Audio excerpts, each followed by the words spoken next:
Contame, ¿qué estás leyendo? Estoy leyendo Derrida ahora. Ajá.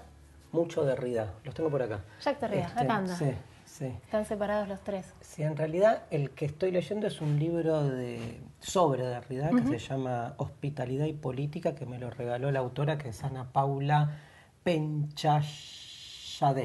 Es toda gente con apellidos difíciles de pronunciar. Y con SZ, ¿ves? Que se junta entre ellas. Claro, nos juntamos los SZ. Pero sí, estoy leyendo filosofía. La verdad que me cuesta mucho no leer filosofía desde hace años y nada, es una falencia, ¿no? Porque a veces siento que no me puedo salir como de ese género, que es un género amplio, ¿no? Porque hay tantas formas de escribir filosofía.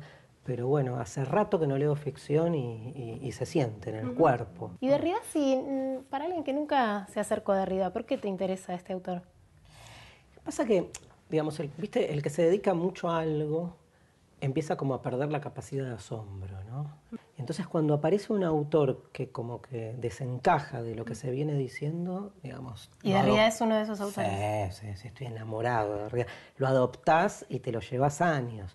Es un autor que rompe con muchos esquemas. Primero, su manera de escribir. Pensá que para Derrida la filosofía es un género literario, ¿no? Ya desde ahí se pelea con toda la tradición filosófica que se la asocia más con la ciencia, digamos. Para Derrida la filosofía es más un arte. Pensá que para Derrida, aparte, en un libro, acá está, de la gramatología, un libro del 67, para Derrida la escritura es previa al lenguaje. O sea, hablamos de alguien, claro, que no entiende que la escritura es una representación del lenguaje oral, sino que incluso llega a decir que el lenguaje es una forma de la escritura, en el principio de la escritura.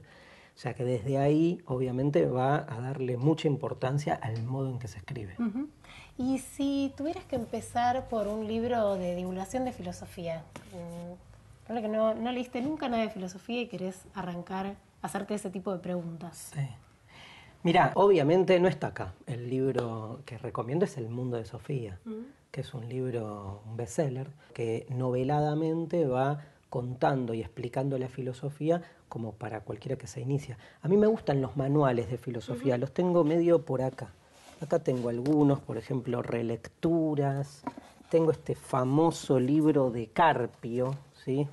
Sin tapa, ¿no? Pero es Como libro, terminan los libros sí, que leemos mucho. Los manuales a mí me parecen importantes en la medida en que nos sirvan de entrada a los textos, ¿no? Si uno quiere leer directamente a Heidegger, es muy probable que si no viene de la filosofía, o incluso viniendo de la filosofía, no entienda nada.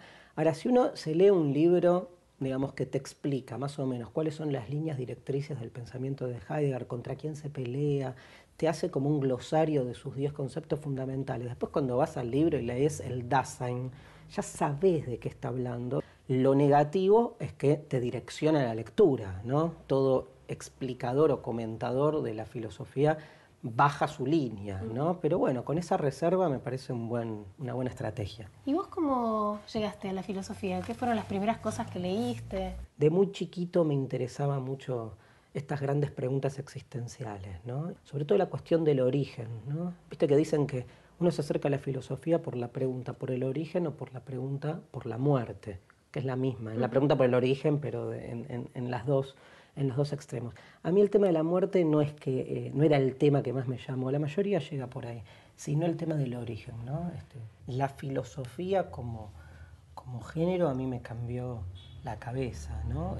Pero me la cambió desde que empecé a leer filosofía, que fue de muy chico, o sea, no sé qué cabeza ¿Cuándo tenían. empezaste?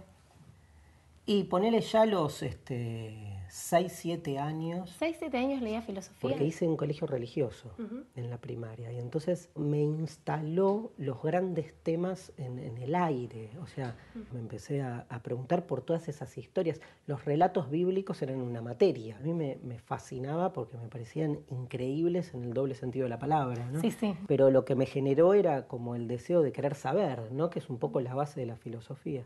Tenía 6, 7 años y buscaba en un diccionario, en una enciclopedia, todos los filósofos. Me acuerdo que me hice como una selección de filósofos. Sí, como una selección de filósofos y ponía cuál era el principio de todas las cosas para cada uno, ¿no? Entonces, así llegué como un listado de casi 80 filósofos. Después lo que me pasó fue ya de adolescente, Me acuerdo una bibliotecaria, yo tenía 14 años, agarró un libro, me dijo, toma, tenés que leer esto.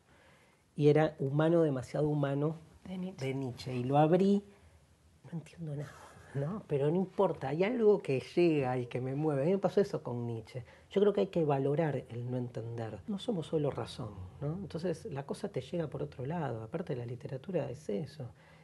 ¿Qué está tu libro? ¿Para qué sirve la filosofía? ¿Te respondiste esta pregunta? La respondo en el libro, claro.